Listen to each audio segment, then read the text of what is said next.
হরে কৃষ্ণ। ওম জ্ঞানতিমিরন্দিস্য জ্ঞানাঞ্জনশলাকয়া চক্ষুরুন্মীলিतं येन তস্मै শ্রীগুরুবে নমঃ। জগদ্গুরু শিল প্রভুপাদ কি জয়। আন্তর্জাতিক কৃষ্ণ ভবনামৃত সঙ্গে ইস্কন শ্রী শ্রী রাধা গোবিন্দ মন্দির কি জয়। শ্রী শ্রী গৌর নিতাই ভগবান কি জয়। হরে কৃষ্ণ। আজকে আমাদের আলোচ্য বিষয়ের নাম দিয়েছি আমরা ম্যাক্সিমাম কৃষ্ণ টাইম, মিনিমাম মায়া টাইম। যেরকম এ হচ্ছে সূর্য, সূর্যের দিকে যখন কেউ উন্মুখ হয়ে থাকে তখন সূর্যের মধ্যে কোনো ছায়া দেখতে পায় না। যখনই সে সূর্য থেকে বহির্মুখ হয়ে যায় তখনই হচ্ছে ছায়া দেখা যায়। সেরকম আমাদের এক বৈষ্ণব কবি গিয়েছেন, কৃষ্ণ ভুলি সেই জীব অনাদি বহির্মুখ, অতএব মায়া তারে দেয় সংসার। আমরা এই দুঃখ পাচ্ছি মায়া কর্তৃক। আমাদের দুঃখ কারণ হচ্ছে একটাই, সেটা আমরা কৃষ্ণ থেকে বহির্মুখ হয়ে গেছি। যেরকম 63 এরা হচ্ছে মুখোমুখি, 6 আর 3। সেরকম কৃষ্ণ আর জীবাত্মা মুখোমুখি, কৃষ্ণ উন্মুখ জীবাত্মা। আর 36 হচ্ছে এরকম বহির্মুখ। তা আমরা এভাবে কৃষ্ণ থেকে বহির্মুখ হয়ে আমরা দুঃখ পাচ্ছি। প্রথমে আমাদের যেটা বুঝতে হবে সেটা হচ্ছে আমরা জীবাত্মা। তো জীবাত্মার উপরে দুটো দেহ আছে, একটা হচ্ছে সূক্ষ্ম দেহ আর একটা হলো স্থূল দেহ। তো সূক্ষ্ম দেহ এবং স্থূল দেহ হচ্ছে দুইটা কীরকম গ্লাভসের মতো। যেমন আমার এই হাতে যদি একটা গ্লাভস পরি, তাহলে আমি হাতটা এভাবে করলে গ্লাভস এভাবে হবে, এভাবে করলে এভাবে হবে, এভাবে করলে এভাবে হবে। সেরকম যখন আমি হাতটা নিয়ে ফেলবো তখন গ্লাভসটা এভাবে পরে যাবে।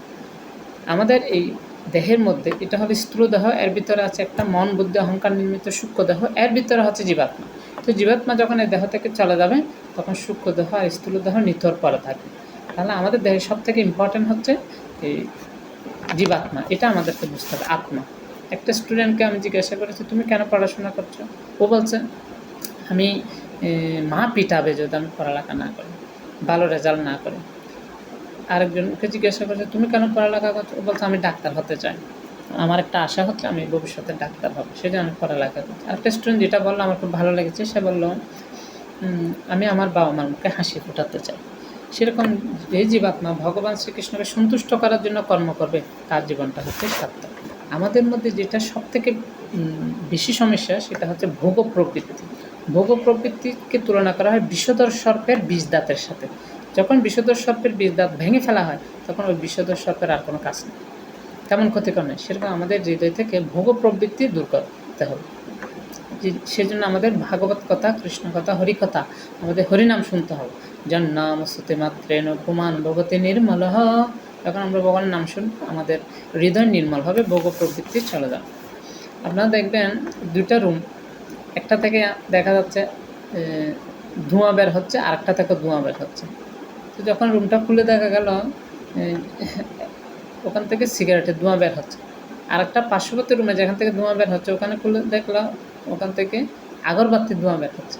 এখন আমি সিগারেটের ধোঁয়া বের করবো না আগরবাতির ধোঁয়া বের করবো, এটা ডিপেন্ড করবে আমার উপর, ঠিক আছে? এটাকে বলে GIGO principle, garbage in garbage out, good in good out. ভালো কিছু ঢুকাবো মাথায়, ভালো কিছু বের হবে। খারাপ কিছু আবর্জনা ঢুকাবো মাথায়, আবর্জনায় বের হবে। যেরকম মোবাইল হচ্ছে সমস্ত আবর্জনাগুলো আমি ঘরে রেখেছি, কিন্তু আমি যদি মোবাইলটা আবার কৃষ্ণ সেবায় লাগাই, যেরকম আমরা ভিডিও করছি এই কৃষ্ণ সেবায় লাগাচ্ছি, তাহলে হবে এটা গুটিন।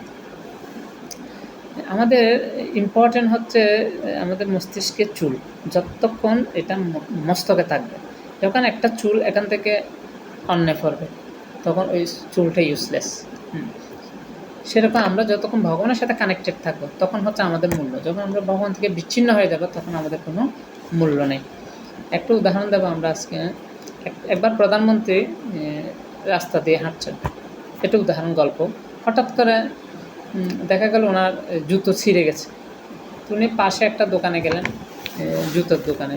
ওই জুতোর দোকানদার সব থেকে দামি যেটা কস্টলি ওই জুতা জোড়া দিলেন। ওই জুতা জোড়া যখন কত টাকা জিজ্ঞাসা করা হয়েছে তখন দোকানদার বলছেন, না আমার টাকা লাগবে না, আপনাকে আমি সেগুলো উপহার হিসাবে দিলাম। তখন প্রধানমন্ত্রী জুতা পরে চলে গেলেন। যাওয়ার আগে দোকানদার বললো কি, ওনার অ্যাসিস্ট্যান্টকে বললো, এই আমাদের একটা ছবি তুলো, প্রধানমন্ত্রীর সাথে একটা ছবি তুললো। তো পরবর্তী প্রধানমন্ত্রী যাওয়ার পরে উনি কী করেছেন, ওই ছবিটা বড় করে বাঁধিয়ে ওনার দোকানের সামনে লাগিয়ে দিয়েছে। পরে লোকেরা দেখতেছে এখানে প্রধানমন্ত্রী এই দোকান থেকে জুতা কিনেছে। তখন সবাই এখানে লাইন পড়লো, পুরো সব জুতাগুলো বিক্রি হয়ে গেল।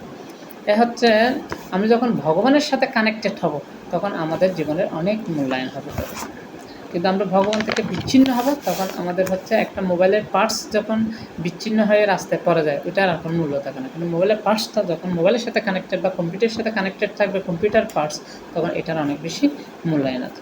যেরকম আমাদের জীবনে অনেক সমস্যা আছে, জাগতিক সমস্যা, সেটা অনেক সময় উদাহরণ দেওয়া হয় রান্নাঘরে, লাকড়ির চুলাতে রান্নাঘরে আগুন। আগুন হচ্ছে আধ্যাত্মিক জীবন, আর সমস্যাগুলো হচ্ছে ধোঁয়া। কিন্তু যখন আগুনের সাথে ধোঁয়া হয় তখন আমরা কী করি, একটা এভাবে আপনার কী আছে ফুলকি দিয়ে আমরা ফু দিতে হবে হচ্ছে আগুনে। সেরকম ধোঁয়াতে যদি আপনি দেন পুরো ধোঁয়া ছড়িয়ে পড়বে।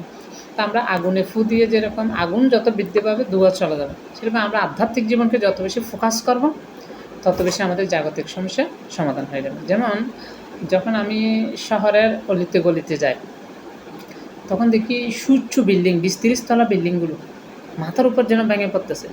আবার আপনি দেখবেন যখন বিমান নিয়ে যখন আমরা এই বিল্ডিংয়ের উপর দিয়ে যাই তখন বিমান থেকে যখন এক সেম বিল্ডিং দেখবেন তখন এগুলো ম্যাচের বক্সের মতো লাগবে আপনার।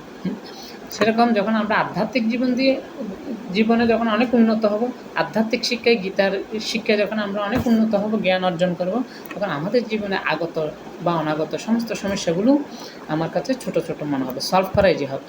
আর যখন আমি কৃষ্ণ কথা শুনবো না, ভগবদ্গীতা শুনবো না, ভগবদ্গীতা অনুসারে জীবনযাপন করবো না, তখন ছোটো ছোটো সমস্যা অনেক বৃহৎ আকার ধারণ করবে। Thank you very much.